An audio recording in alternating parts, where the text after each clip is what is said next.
Innovation. How many times have you heard this word? 10, 100, 1,000? Living in a world which embraces technology as a potential solution to every problem, it is hard not to come over it. Within the corporate domain, the topic of innovation is being pushed to its limits. Public speakers preach about its importance, while companies seek to reach the formulas to facilitate innovation. Throughout the latest years until present times, several concepts has been developed regarding innovation. One of them is open innovation concept, occurring within the domain of corporate management. The term gained its prominence after Dr. Henry Chesbrough tried to define open innovation in his book with an exact same title.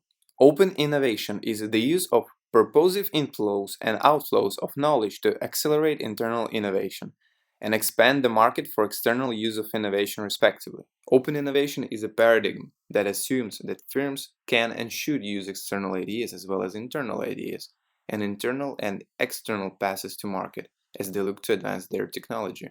During previous decades, a lot of businesses established their own internal research laboratories in order to foster the development of their technology. A so-called vertical integration approach represented the closed innovation model. So, open innovation advocates pose their paradigm as an opposite to one of the old ways of innovation. In other words, as soon as the company starts to shift its internal focus more on the external resources to diversify its products and technology, it falls under this category.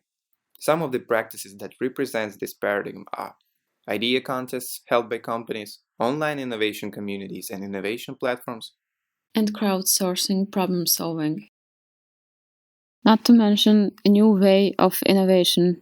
When external resources are scarce, you have to go within yourself to tap the most abundant resource, human ingenuity, and use that ingenuity to find clever ways to solve problems with limited resources.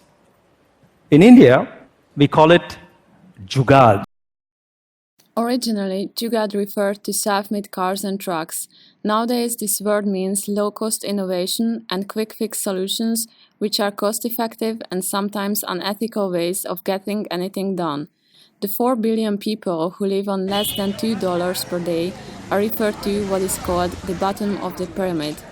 These poor people cannot afford expensive and modern devices and services, which consumers in developed countries can. They need Jugaad to meet their basic needs. However, Jugaad isn't particularly unique to India. This kind of innovation exists in other emerging markets as well. For instance, Vodafone launched M-Pesa, a mobile payment solution which enables people to transfer money without having a bank account because 80% of the Africans don't have one. In Kenya, every second people use M-Pesa for money transfer, payment, and microfinancing. In China, to cost-effectively treat millions of patients in rural clinics, the country's largest IT service provider has developed telemedicine services. Since then, old and poor patients can be treated remotely, and like that, they can get healthcare. With frugal innovation, the global south is actually catching up and in some cases even leapfrogging the north.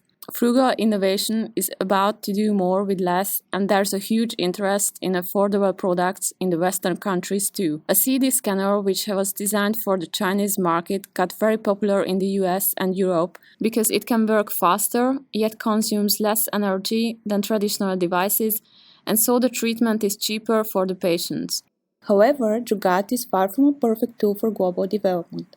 Researcher Tomas Birtchnell argues that Jugaad is an example of disruptive innovation and impacts Indian society in negative and undesirable ways. Jugaad practices have several disadvantages, such as recognition and acceptance of risk. For example, as the initial concept of Jugaad was a way for Indians to cope with the country's dilapidated infrastructure and resource constraints, Jugaad accepts the risk of road casualties. In fact, India has one of the highest rates of road accidents in the world. Research has shown that many of the fatalities have been caused by Jugaad vehicles. Besides, Jugaad is only a short-term solution. Research has found that Jugaad practices are only suitable for the short term. Professionals who have used Jugaad prefer it as an option, but they do not risk prioritizing it. In order to describe Jugaad, the authors compare it to creating a motorcycle helmet using a tag instead of a full welt, without understanding the structural necessity of a full welt. Additionally, rather than leapfrogging, Jugaad is a way of skirting around resource constraints through ad hoc and low-cost approaches to innovation. Jugaad practices thus overcome over-regulation and risk-averseness. However,